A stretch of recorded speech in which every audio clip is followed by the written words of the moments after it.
காலை வேளையில நாம் சந்தோஷத்தோடு தேவனுடைய சமூகத்தில் அமர்ந்திருக்கிறோம். சந்தோஷத்தின் சத்தம் இன்னும் கர்த்தருடைய நாமம் மகிமைப்படுவதாக. எல்லாருடைய மன விருப்பத்தையும் வாஞ்சைகளையும் நிறைவேற்றுகிற தேவன், நீங்களும் நானும் ஆராதிக்கிற தேவன். இந்த நாட்களிலும் விசேஷமாக பட்டணம் பகுதியிலிருந்து வந்திருக்கிற ஒவ்வொரு தேவனுடைய பிள்ளைகளுக்கும் இயேசுவின் நாமத்தினால உங்களுக்கு ஸ்தோத்திரங்கள், உங்களை வரவேற்கிறோம். தொடர்ந்து இந்த ஆராதனைகளில் கலந்து கொண்டு தேவனுடைய நாமத்தை மகிமைப்படுத்துவோம். கர்த்தர் நாம இந்த நாட்களில் நம்மோடு இடைப்படுவாராக. ஹல்லேலூயா. கண்களை மூடி தொடர்ந்து தேவனுடைய வார்த்தைக்கு நேராக நாம் செல்கிறோம். ஸ்தோத்திர ஆண்டவரே, நன்றியோடு துதிக்கிறோம். அன்பின் பிதாவே, கருணையான ஆண்டவரே, இந்த காலை வேளைக்காக உமக்கு நன்றி. ஆண்டவரே, கடந்து வந்த அந்த பாதைகளை நாங்கள் நினைத்து பார்க்கும் பொழுது அப்பா, நாங்கள் நிற்பதற்கு எவ்விதத்திலும் தகுதி இல்லை. ஆனால் உங்க கிருபையானதை எங்களை தாங்கி வந்து நீ மட்டுமாய் ஆலயத்தில் நிற்கும்படியாய் பாராட்டினுடைய நன்மைகளுக்காக நன்றி செலுத்துகிறோம். முக்கியமா இந்த நேரத்திலும் ஆவியானவரை நீர் எங்களோடு இடைப்பட வேண்டுமாய் நாங்கள் செபிக்கிறோம். ஆண்டவரே, இந்த வார்த்தைகள் ஐயா, அது ஜீவன் உள்ளது, வல்லமை உள்ளதாய் கடந்து வருவேன். ஆண்டவரே, வார்த்தை நீங்க பேசும் பொழுது ஆண்டவரை ஆறுதலாகவும் பலப்படுத்தக்கூடியதாகவும் விசுவாசத்தை வர்த்திக்க பண்ணக்கூடிய தேவனுடைய சத்தம் இந்த வேளையில துணிக்கட்டும் என்று சொல்லி செபிக்கிறேன். ஆண்டவரே, அடிமை மறைத்துக் கொள்ளுங்க. நான் சிறுகவும் நீர் பெருகவும் உங்க நாம மாத்திரம் மகிமைப்படட்டும். இயேசுவின் மூலம் செபிக்கிறோம் நல்ல பிதாவே, ஆமென். இந்த நாளிலும் தியானத்துக்கு என்று எடுத்துக்கொண்ட வேத பகுதி சங்கீதம் 27 சங்கீதம் 14 வசனத்தை நாம் யாவரும் எடுத்துக் கொள்ளலாம். சங்கீதம் 27 சங்கீதம் 14 வசனம். நாம் எடுத்தவர்கள் சேர்ந்து வாசிக்கலாமா? அவர் இருதயத்தை ஸ்திரப்படுத்துவார், திடமனதாய் இருந்து கர்த்தருக்கே காத்திருங்கள் என்று சொல்லி. ஹல்லேலூயா. இந்த நாளிலும் ஆவியானவர் நம்மோடு இடைப்படக்கூடிய காரியம் என்னவென்று சொன்னால், காத்திரு என்கிறதான தலைப்பின் கீழாக சில காரியங்களை கர்த்தர் நம்மோடு இடைப்படுவாராக. கர்த்தருக்கு நாம் ஏன் காத்திருக்க வேண்டும்? அப்படி காத்திருக்கும் பொழுது நமக்கு என்ன நன்மைகள் கிடைக்கிறது? அதன் மூலமாக நமக்கு வரக்கூடிய பலன்கள் என்ன என்று சொல்லி இந்த நாளிலும் வேதத்திலிருந்து சில காரியங்களை தியானிக்க போகிறோம். வேதாகமத்திலே யாரெல்லாம் கர்த்தருக்காக காத்திருந்தாங்க, அதன் மூலம் அவங்களுக்கு என்ன கிடைத்தது என்று சொல்லி நாம் தியானிக்க இருக்கிறோம். அதற்கு கூடாக இன்னொரு வசனத்தை நாம் எடுத்து வாசிக்கலாம். அதை சங்கீதம் 31 சங்கீதம் 24 வசனத்தை வாசிக்கும் போது, கர்த்தருக்கு காத்திருக்கிறவர்களே, நீங்கள் எல்லாரும் திடமனதா இருங்கள், அவர் உங்கள் இருதயத்தை ஸ்திரப்படுத்துவார். ஆமென். கர்த்தருக்கு காத்திருக்கும் பொழுது முதலாவது நம்முடைய இருதயத்தை அவர் ஸ்திரப்படுத்தக்கூடியவராக இருக்கிறார். ஹல்லேலூயா. இன்றைக்கு உலகத்திலே காத்திருப்பது என்பது யாருக்கும் பிடிக்காத ஒரு காரியம். ஒரு சிலர் அதை விரும்புவாங்க, ஒரு சிலர் அதை விரும்ப மாட்டாங்க. எங்க போனாலும், உதாரணத்துக்கு நாம் பேங்குக்கு போகிறோம், அல்லது ஸ்கூலுக்கு நம்ம போறோம், அல்லது பஸ் ஸ்டாண்ட்ல பஸ்ஸுக்காக நம்ம காத்திருக்கிறோம். ஆனா அந்த இடத்துல கூட என்ன பண்ணுவதில்லை, பஸ் வருவதற்கு கொஞ்சம் தாமதமான உடனே சொல்லுவோம், எவ்வளவு நேரம் நான் காத்திருப்பது.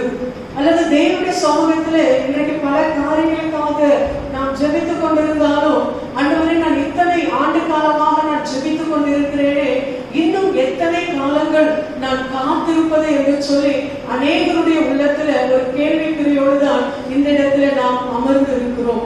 ஆனால் வேதம் சொல்லுகிறது, கர்த்தருக்கு நாம் காத்திருக்கும் பொழுது அவர் சில நன்மைகளை, சில ஆசீர்வாதங்களை அவர் நமக்கு தரக்கூடியவராக காணப்படுகிறார். ஹல்லேலூயா. அதை தொடர்ந்து வாசிக்கும் பொழுது சங்கீதம் 25 சங்கீதம் 3 வசனம் விவிதமாய் சொல்லுகிறது, தாவீது ராஜா தன்னுடைய வாழ்க்கையில அதிகமாக தேவனிடத்துல, கர்த்தரிடத்துல காத்திருக்கக்கூடியதான ஒரு தேவ மனிதனாக அவர் காணப்பட்டார். ஒரு ராஜாவாக இருந்தாலும், தன்னுடைய வேலைகள் எத்தனை காணப்பட்டாலும், அதன் நடுவிலும் தன்னை படைத்த ராஜாவாகி இயேசுவுக்கு கர்த்தருடைய சமூகத்திலே அவர் காத்திருக்கக்கூடியவராக காணப்பட்டார். எனவே அவர் சொல்லுகிறார், 25 வசனம் 25 அதிகாரம் 3 வசனத்தை வாசிக்கும் போது, வெட்கப்பட்டு போகாதபடி செய்யும், முகாந்திரம் இல்லாமல் துரோகம் பண்ணுகிறவர்களே வெட்கப்பட்டு போவார்களாக. ஆமென். அவரை நோக்கி காத்திருக்கும் காத்திருக்கும் பொழுது அவர் நமக்கு என்ன செய்கிறாரா, நாம் வெட்கப்பட்டு போகாதபடிக்கு அவர் நம்மை நடத்துகிற ஆண்டவராய் இருக்கிறார். ஹல்லேலூயா. ஒருவேளை மனிதர்களிடத்தில் நாம் அநேக நேரங்கள் காத்திருந்து சில இழப்புகளை நாம் சந்தித்திருக்கலாம், சில அவமான காரியங்களை நாம் அனுமதித்திருக்கலாம். ஆனாலும் தேவனிடத்திலே அவருடைய சமூகத்திலே நாம் காத்திருக்கும் பொழுது நாம் ஒரு நாளும் வெட்கப்பட்டு போகாதபடிக்கு கர்த்தர் நம்மை நடத்தக்கூடியவராய் இருக்கிறார். ஹல்லேலூயா. அது மாத்திரமல்ல, இன்னொரு வசனத்தை நாம் வாசிப்போம். சங்கீதம் 37 சங்கீதம் 7 வசனத்தை வாசிக்கும் போது, கர்த்தரை நோக்கி அமர்ந்து அவருக்கு காத்திரு, காரிய சித்தி உள்ளவன் மேலும் தீவினைகளை செய்கிற மனுஷன் மேலும் எரிச்சலாகாதே. ஆமென். கர்த்தரை நோக்கி அமர்ந்து அவருக்கு காத்திருக்க வேண்டும் என்று சொல்லி நாம் வாசிக்கிறோம். அப்போ முதலாவது நாம் வெட்கப்பட்டு போவதில்லை, இரண்டாவது நாம் அமர்ந்திருக்கும் பொழுது, அவரையே நாம் நோக்கி அமர்ந்திருக்கும் பொழுது சில காரியங்களை அவர் நமக்கு கற்றுக் கொடுக்கக்கூடியவராக காணப்படுகிறார். ஹல்லேலூயா. அதே சங்கீதம் 37:9 வாசிக்கும் போது, காத்திருப்போர் பூமியை சுதந்திரித்துக் கொள்வார்கள் என்று சொல்லி நாம் வாசிக்க முடியும். இன்றைக்கு அநேக நேரங்களில் நாம் காத்திருந்து சில காரியங்களை ஒருவேளை இழந்திருந்தாலும் தேவனுடைய சமூகத்தில் பொறுமையோடு நாம் காத்திருப்போம் என்று சொன்னால் பூமியை சுதந்திரிக்கும்படியாக, இழந்து போன ஆசீர்வாதங்களை சுதந்திரிக்கும்படியாக கர்த்தர் இன்றைக்கு நம்முடைய வாழ்க்கையில விசுவாசிக்கிற ஒவ்வொருத்தருடைய வாழ்க்கையிலும் அதை செய்ய அவர் போதுமானவராக இருக்கிறார். ஹல்லேலூயா. ஒரு குழந்தை பிறக்க வேண்டும் என்று சொன்னால் கிட்டத்தட்ட 9 அல்லது 10 மாதங்கள் காத்திருக்க வேண்டும். இல்ல, அது வரைக்கும் என்னால காத்திருக்க முடியாது, அதற்கு முன்பாகவே எனக்கு குழந்தை பிறக்கணும் என்று சொல்லி எந்த ஒரு தாயானாலும் சொல்லுவாள் என்று சொன்னால் அது குறை பிரசவமாக மாறிவிடும். அந்த குழந்தைக்கு ஆரோக்கியம் இருக்காது. அதே போல ஆவிக்குரிய வாழ்க்கையிலும் சில நேரங்களிலே கர்த்தருடைய சமூகத்துல காத்திருக்கிறோம்.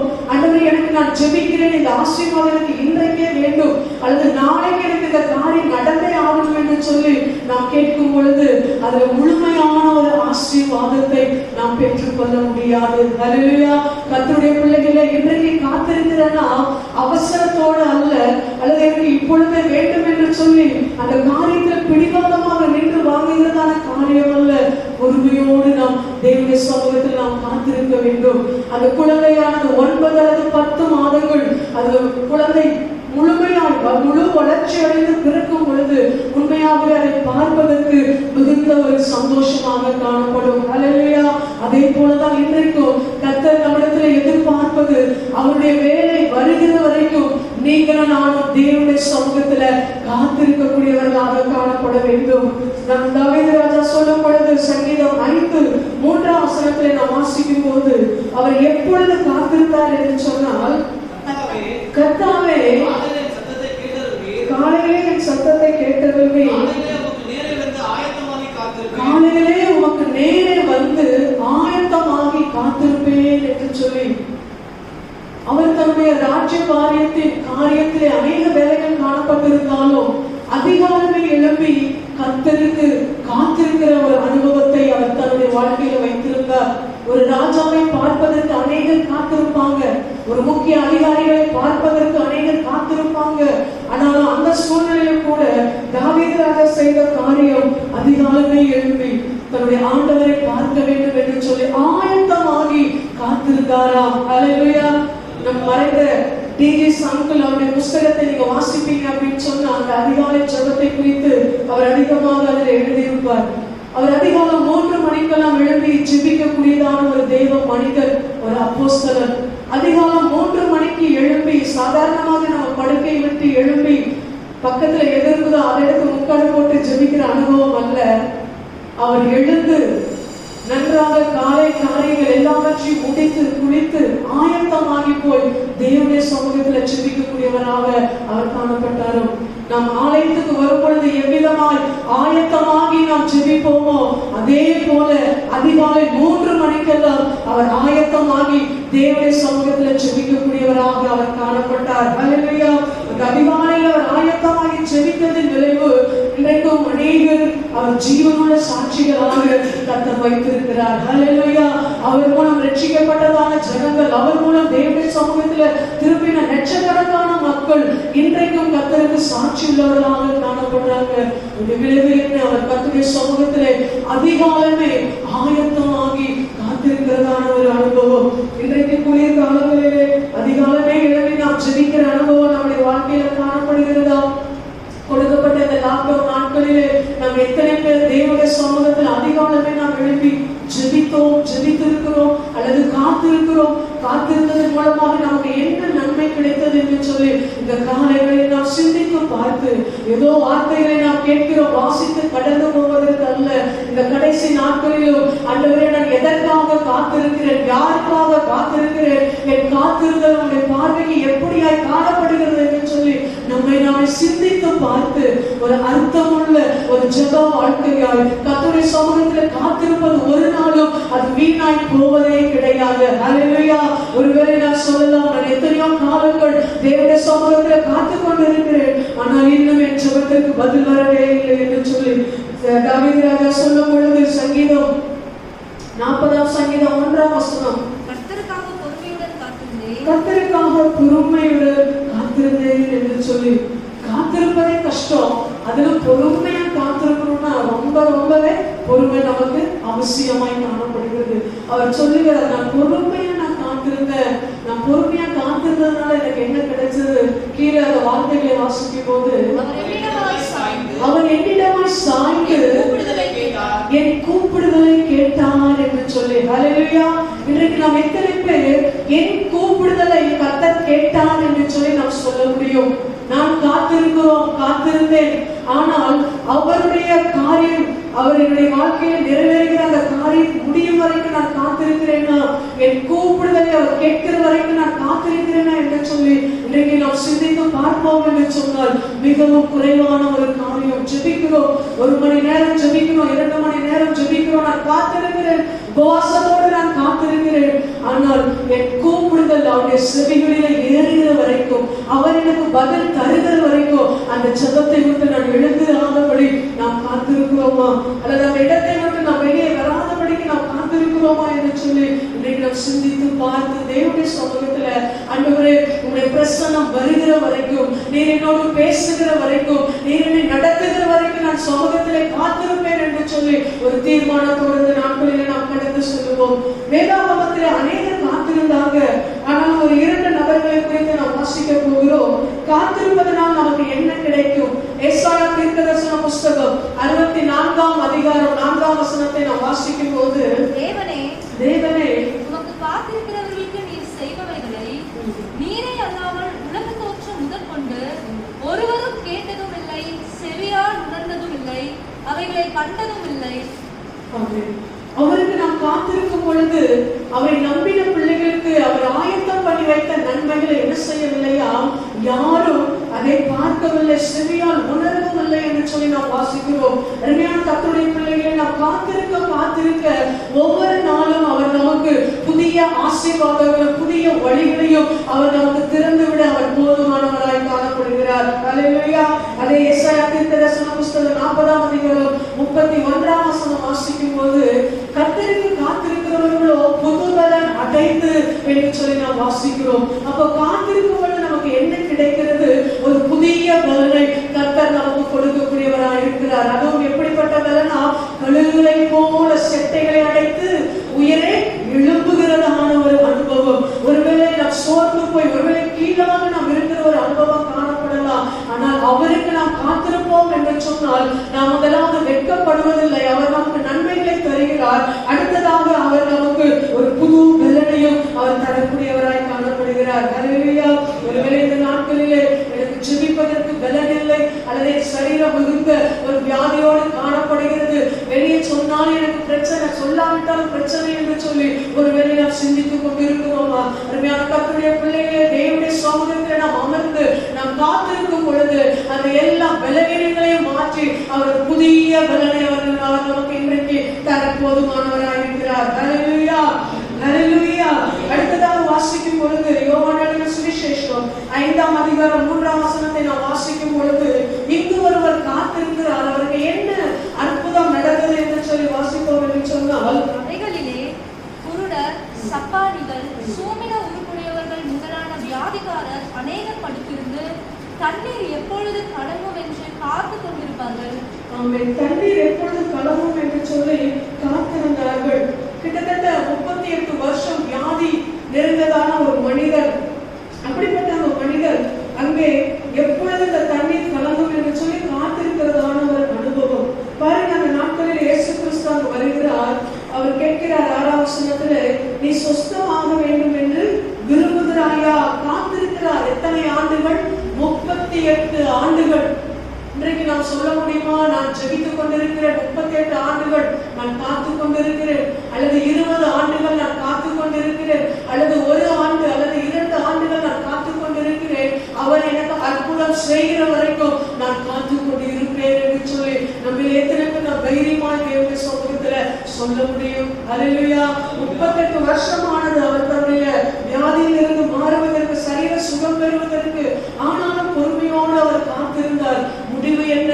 அவர் எழுந்து படுக்கை எடுத்துக்கொண்டு நடந்து தேவனை மகிமைப்படுத்தும்படியான ஒரு ஆசீர்வாதத்தை அவர் பெற்றுக்கொண்டார். அல்லேலூயா. ஒருவேளை அருமையான தேவனுடைய ஜனமே, 38 ஆண்டுகள் 40 ஆண்டுகள் ஆனாலும் பரவாயில்ல, அவர் நமக்கு அற்புதம் செய்கிற வரைக்கும் நாம் காத்திருப்போம். அவர் நம்மையும் ஜீவனுள்ள சாட்சிகளாக அவர் நிறுத்த போகிறார். அல்லேலூயா. நாம் செய்ய வேண்டியது, ஆண்டவரே நான் காத்திருப்பேன். எது வரைக்கும்? நீங்க எனக்கு இரக்கம் செய்கிற வரைக்கும், என் வாழ்க்கையில அற்புதம் செய்கிற வரைக்கும், எனக்கு நீ சுகத்தை தருகிற வரைக்கும், நீ எனக்கு பலனை தருகிற வரைக்கும் நான் காத்திருப்பேன் என்று சொல்லி காத்திருக்கும் பொழுது ஒரு மேலான ஆசீர்வாதத்தை நாம் பெற்றுக்கொள்ள முடியும். அல்லேலூயா. நீதிமொழிகள் 20ஆம் அதிகாரம் 22ஆம் வசனத்தை நாம் வாசிக்கும் போது, தீமைக்கு சரி கட்டுவேன் என்று சொல்லாதே, கர்த்தருக்கு காத்திரு, அவர் உன்னை ரட்சிப்பார். கர்த்தருக்கு காத்திருக்கும் போது நடக்கக்கூடிய அடுத்த நன்மையான காரியங்கள் என்னவென்று சொன்னால், நம் ரட்சிப்புக்கு நாம் என்ன செய்ய வேண்டும்? காத்திருக்கக்கூடியவர்களாய் காணப்பட வேண்டும். இன்றைக்கு அநேக குடும்பங்களிலே ரட்சிக்கப்படாத நபர்கள் ரட்சிக்கப்பட வேண்டும் என்று சொல்லி நாம் ஜெபித்துக் கொண்டிருக்கிறோம். நம்முடைய தேசம், உலக நாடுகள் ரட்சிக்கப்பட வேண்டும் என்று சொல்லி நாம் ஜெபித்திருக்கிறோம். ஒரு நாள் ஜெபித்து விட்டு அல்லது ஒரு மாதம் ஜெபித்து விட்டு கடந்து போகிற காரியம் அல்ல. நம்முடைய தேசம் ரட்சிக்கப்படுகிற வரைக்கும் நாம் ஜெபித்துக் கொண்டே இருக்க வேண்டும். அல்லேலூயா. அதுவரைக்கும் நாம் காத்துக் கொண்டே இருக்க வேண்டும், ஜெபிக்க வேண்டும். பிளஸ் நாம் காத்திருக்கும் பொழுது ஒரு மேலான ஆசீர்வாதங்களை நாம் பெற்றுக்கொள்ள முடியும். அது மாத்திரமல்ல, இன்னொரு வசனத்தை நாம் வாசிக்கும் போது நியாயாதிபதிகளின் புஸ்தகம் 13ஆம் அதிகாரத்துல 3ஆம் வசனம் இவ்விதமாய் சொல்லுகிறது. கர்த்தருடைய தூதனானவர் அந்த ஸ்திரீக்கு தரிசனமாகி அவளை நோக்கி, இதோ பிள்ளை பெறாத மண்ணடியான நீ கர்ப்பந்தரித்து ஒரு குமாரனை பெறுவாய். மனோவா, மிஸ்ஸஸ் மனோவா குறித்து இந்த இடத்துல நாம் வாசிக்க முடியும். பிள்ளை பெறாத மலடி. பாருங்க, அவங்க வாழ்க்கையில காத்திருந்தாங்க. எதற்காக? ஒரு பிள்ளை எனக்கு வேண்டும், கர்த்தர் எனக்கு ஒரு அற்புதம் செய்ய வேண்டும் என்று சொல்லி காத்திருந்தாங்க. கர்த்தர் ஒரு அற்புதத்தை செய்தார். ஆனால் சிம்சோனை குறித்து நாம் வாசிக்கும் பொழுது, நீ நியாயாதிபதிகளின் புஸ்தகம் 14ஆம் அதிகாரம் 3ஆம் வசனத்தில் வாசிக்கும் பொழுது, அப்பொழுது தாயின் உன் தகப்பனை நோக்கி, நீ போய் விருத்த சேதனம் இல்லாத பெண்ணிடத்தில் பெண் கொள்ள வேண்டியதில்லை. உன் சகோதரன் குமார்த்திகளும் எங்கள் ஜனநாயகத்திலும் பெண் இல்லையா என்றார்கள். சிம்சோன் தன் தகப்பனை நோக்கி, அவள் என் கண்ணுக்கு பிரியமானவள், அவளையே எனக்கு கொள்ள வேண்டும் என்றாள். அதாவது ஒரு பெற்றோர் தனக்கு குழந்தை வேண்டும் என்று காத்திருந்து பெற்றுக்கொண்டாங்க. அந்த இடத்துல சில தீர்மானங்களோடு மகன் இப்படித்தான் வளர வேண்டும் என்று சொல்லி தேவ தூதனானவர் சில கட்டளைகளை கொடுத்து அதன்படியாக வளர்த்துக் கொண்டு வருகிற நாட்களிலே அந்த 3ஆம் வசனத்தை வாசிக்கும் பொழுது, அந்த இடத்திலே தன் கண்ணுக்கு பிரியமான ஒரு பெண்ணை அவர் கண்டு அதுதான் நான் கொள்ள வேண்டும் என்று சொல்லி அந்த இடத்துல போகக்கூடிய ஒரு சூழ்நிலை நாம் வாசிக்க முடியும். பெற்றோர்கள் கர்த்தருக்கு காத்திருந்தாங்க. ஆனா பிள்ளைகளோ இன்றைக்கு கர்த்தருடைய சமூகத்துல காத்திருக்கக்கூடிய காரியங்கள் மிக மிக குறைவான ஒரு காரியம். இன்றைக்கு எத்தனையோ பெற்றோர்களை குறித்து நாம் சொல்ல முடியும். ஆவிக்குரிய பெற்றோர்கள், அநேக பரிசுத்தவான்கள் தன்னுடைய குடும்பத்துல காத்திருந்த அநேக ஆசீர்வாதங்களை பெற்றுக் கொடுக்கிறாங்க. ஆனா பிள்ளைகளோ அது ஒரே நிமிடத்தில் அந்த ஆசீர்வாதத்தை இழந்து போகக்கூடிய சூழ்நிலைகளை உருவாக்கி விடுகிறவர்களாய் காணப்படுகிறாங்க.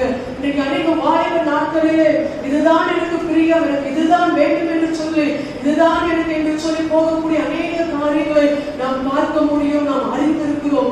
ஆனால் இந்த சிம்சோனோ காத்திருக்கவில்லை. அவன் தன் கண்ணுக்கு பிரியமானபடி போனா தன்னுடைய கண்கள் பிடுங்கப்பட்டு அந்த இடத்துல ஒரு குருடனாக, ஒரு வேடிக்கை பொருளாக அந்த இடத்துல இருக்கிறதான ஒரு சம்பவத்தை நாம் வாசிக்க முடியும். அருமையான கர்த்தருடைய பிள்ளைகளே, அருமையான பெற்றோர்களே, அருமையான பிள்ளைகளே, இந்த நாட்களிலே கர்த்தருக்கு காத்திருக்க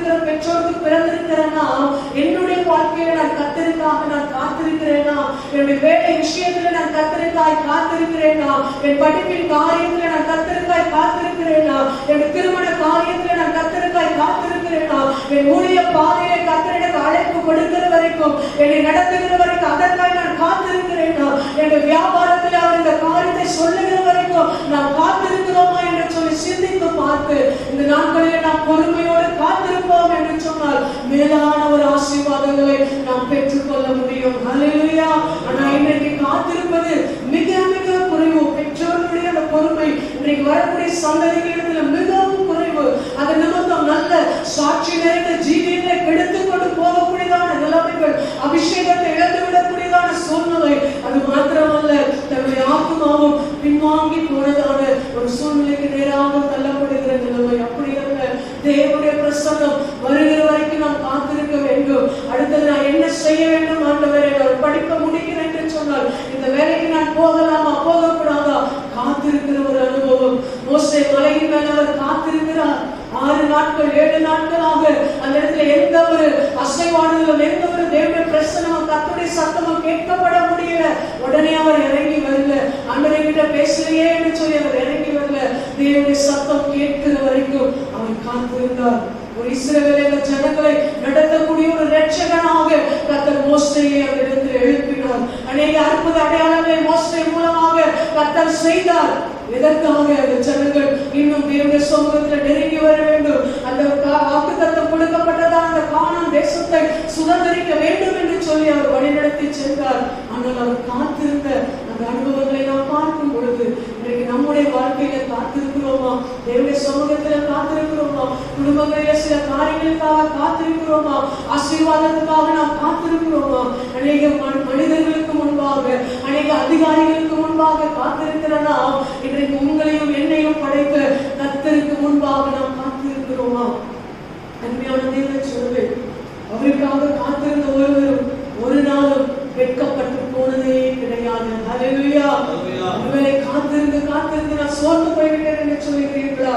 நீதிமொழிகள் 13ஆம் அதிகாரம் 12ஆம் வசனம் விதமாய் சொல்கிறது, நெடுங்காலமாய் காத்திருக்குதல் இருதயத்தை இளைக்கப்படும். நெடுங்காலமாய் காத்திருக்குதல் இருதயத்தை இளைக்கப்படும். விரும்பினது வரும்போதோ ஜீவ விருட்சம் போல், விரும்பினது வரும்பொழுதோ ஜீவ விருட்சம் போல் இருக்கும் என்று சொல்லி. ஹல்லேலூயா.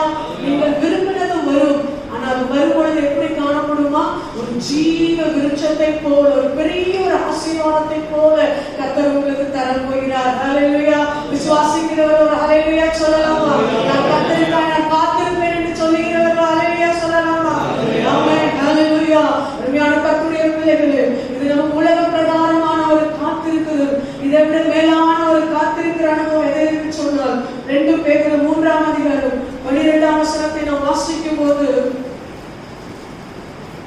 தேவனுடைய நாளுக்காக நாம் காத்திருக்க வேண்டும் என்று சொல்லி, தேவனுடைய நாள் சீக்கிரமாய் வரும்படிக்கு மிகுந்த ஆவலோடு காத்திருங்கள். தேவனுடைய நாள் சீக்கிரமாய் வரும் என்று சொல்லி எப்படி காத்திருக்க வேண்டுமா? மிகுந்த ஆவலோடு, ஒரு எதிர்பார்ப்போடு இன்றைக்கு நீங்களும் நானும் காணப்பட வேண்டும். ஹல்லேலூயா. இந்த கொரோனா நாட்களிலே கர்த்தருடைய வருகையின் அடையாளங்கள் எல்லாம் நடந்து கொண்டிருக்கிற காரியங்கள் எல்லாம் கேள்விப்படுகிறோம், பார்க்கிறோம். இதெல்லாம் பார்த்து பயந்து போகிறதுக்கு அல்ல, ஆவலோடு அவருடைய வருகைக்காக நாம் காத்திருக்க வேண்டும். ஹல்லேலூயா. அதற்காக தான் கர்த்தருக்கு முன்பாகவே நம்மை ஆயத்தப்படுத்த, அவருடைய சமூகத்தில் பரிசுத்தப்படுத்தி சுத்திகரிக்கப்பட்டு நாம் அவருடைய சமூகத்தில் நிற்க வேண்டும் என்பதற்காக சில காரியங்களை இன்றைக்கு அவர் அனுமதித்துக் கொண்டிருக்கிறார். ஹல்லேலூயா. அப்ப அவருடைய நாளுக்காக இன்றைக்கு நாம் காத்திருக்கிறோம். அவர் வந்தால் அவரை நான் முகமுகமாய் சந்திக்க முடியுமா?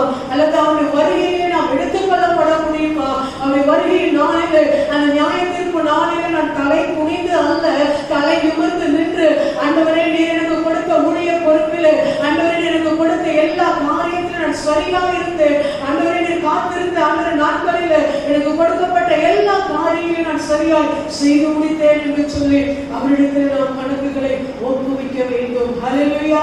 இந்த நாட்களிலே நாம் காத்திருக்கிற காரியம், எதற்கு நாம் காத்திருக்கிறோம்? காத்திருந்து நன்மைகளை பெற்றுக் கொண்டோமா?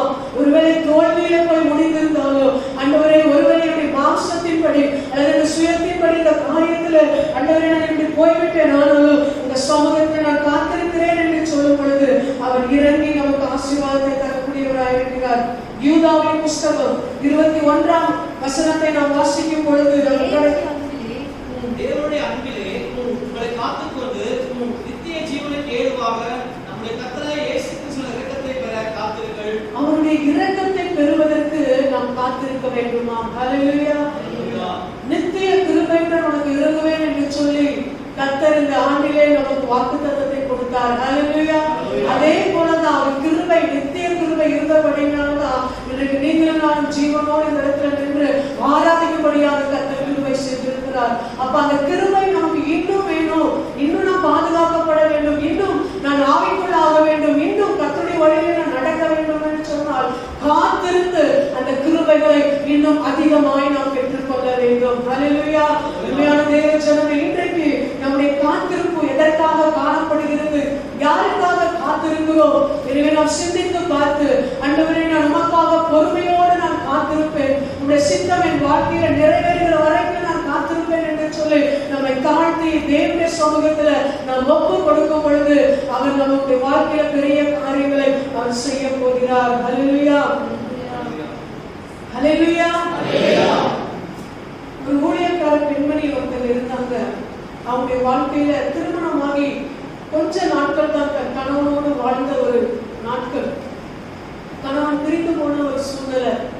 ஆனால் இவர்களோ கர்த்தர் தனக்கு கொடுக்கப்பட்ட ஊழியத்தின் பாதையில மிகுந்த உற்சாகத்தோடு செயல்பட்டாங்க. தன்னுடைய குடும்ப சூழ்நிலையை அவங்க பார்க்கல, தேவனுடைய சமூகத்துல காத்திருந்து ஜெபிக்க ஆரம்பித்தாங்க. ஆண்டவரே, இந்த திருமணத்தை ஏற்படுத்தினவர் நீர், எனக்கு கணவனை கொடுத்தவரும் நீர், இந்த சூழ்நிலைகளை அனுமதித்தவரும் நீர், இதை நீர் மாற்றும் வரைக்கும் இதற்காக நான் காத்திருப்பேன் என்று சொல்லி ஒவ்வொரு நாட்களாக அவர்கள் ஜெபித்துக் கொண்டே இருந்தார்கள். அவர்கள் ஜெபித்தார்கள். ஜெபித்து கிட்டத்தட்ட இப்பொழுது அவருடைய கணவருக்கு கிட்டத்தட்ட 75 வயது ஆனது. அதுவரைக்கும் அவர்கள் ஜெபித்துக் கொண்டும் தேவனுடைய சமூகத்துல காத்துக்கொண்டே இருந்தாங்க. அவருடைய கணவர் வெளிநாட்டில் இருக்கிறார். ஆண்டவரே, நீங்க எப்போ கொண்டு வர்றீங்களோ, எப்போ ஆண்டவரே வாழ்க்கையை நீங்க நடத்துகிறீங்களோ அது வரைக்கும் நான் காத்திருப்பேன் என்று சொல்லி, ஒருவேளை திருமணம் ஆகி ஒருவேளை அவர்கள் 50-60 ஆண்டு காலங்கள் ஆகியிருந்தாலும் இப்போ வரைக்கும் தேவனுடைய சமூகத்துல அவங்க காத்திருந்தாங்க. அதனுடைய விளைவு என்ன தெரியுமா? இந்த கொரோனா நாட்களிலே தேவன் அந்த கணவனுடைய உள்ளத்தில் அவர் பேச ஆரம்பித்தார். இன்றைக்கு நீ மரித்தால் நீ எங்க நீ போவ, உன் சூழ்நிலைகள் எப்படி, உன் காரியங்களை எல்லாம் நீ ஒழுங்குபடுத்து என்று சொல்லி கர்த்தர் அவரோடு இடைப்பட்டதின் விளைவு அவர் அங்கிருந்து தன்னுடைய மனைவிக்கு போன் மூலமாக தன்னுடைய உறவுகளை புதுப்பித்துக் கொண்டாங்க. அது மாத்திரமல்ல, இந்த நாட்களில் அவர் குடும்பமாய் இணைக்கப்பட போறாங்க. ஹல்லேலூயா.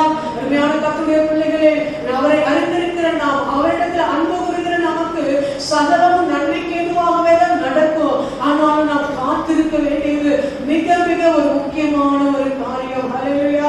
அருமையான வாலிப தங்கச்சி, அருமையான வாலிப தம்பி, அருமையான பெற்றோர்களை, இன்றைக்கு நாம் காத்திருக்கிறோம். தேவனுடைய சித்தம் என் வாழ்க்கையில அல்லது என் குடும்பத்தில், என் கணவரின் வாழ்க்கையில, என் பிள்ளைகளின் வாழ்க்கையில நிறைவேறுகிற வரைக்கும் நாம் காத்திருக்கிறோமா?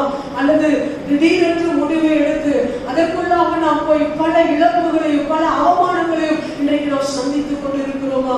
ஆனால் தேவன் விரும்புகிறது அவருக்காக பொறுமையோடு நாம் காத்திருப்போம் என்று சொன்னால் தேவன் நமக்கு மேலான ஒரு ஆசீர்வாதத்தை தர போதுமானவராக இருக்கிறார்.